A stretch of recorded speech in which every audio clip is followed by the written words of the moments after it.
The reason Bobby Kennedy was killed was for several reasons. One of the main reasons was that RFK wanted to get out of Vietnam, and the Vietnam War, that debacle, was worth about $300 billion when it was done to the military-industrial complex, and LBJ personally profited from the war.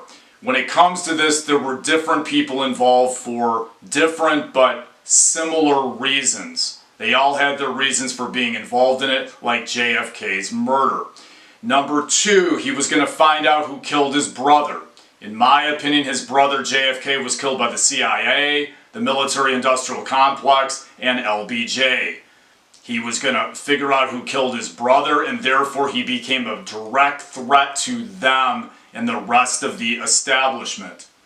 He was going to get rid of the CIA or reform it, which means he was going to become a direct threat to their future employment and their status as an agency and their ability to control wars and to control major parts of our government. Number four, he was also going to change the entire foreign policy direction of the entire government, meaning he was going to move the country away from war, more towards peace, more towards international cooperation, which took away power from the MIC, the Pentagon, and the CIA. He was a totally different type of person in comparison to other politicians.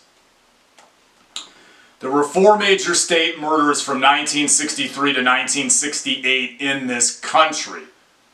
Four major ones in less than 5 years. JFK, RFK, Martin Luther King, and Malcolm X. John Lennon could be included in there, and Medgar Evers. I think they were all killed for similar reasons. They were all anti-war, they were all against the CIA. You had some of the same people involved, thus involving a lot of the same interests in all these murders. The far right within the CIA was involved in all of them, in my opinion, or at least all of them except maybe Medgar Evers. The anti-war left, the anti-war left was essentially whacked out of power by the far right within the deep state and the CIA. They whacked them out of power through murder, and they tried to keep them out of power, so the far right was whacking out the moderate left in this nation to keep them out of power. The HSCA, which in my opinion was a whitewash of all the assassinations and all the information that came out about that in the CIA in the late 70s, showed how the CIA runs the media and has a lot of control over Congress. Outside of people like Frank Church and Louis Stokes, in my view, it was nothing more than a whitewash, and a lot of the major information in regards to all this never really came out. It was really what the government wanted the public to know.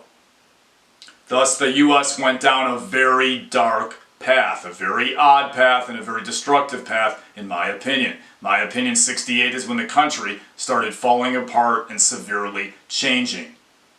During one of the reinvestigations of RFK's murder in September of '75, Lisa Pease believes that the two assassination attempts on President Gerald Ford, two within a month at the time, were part of a distraction plot by some of the same people or the same people involved in RFK's murder. That would be within the CIA. If Ford would have died, VP Nelson Rockefeller would have ended up in the White House. Who were the Rockefellers? Well, they were one of the most powerful families in the world. They were old money that made all their money in oil, and they were benefactors of the CIA and the CIA funding.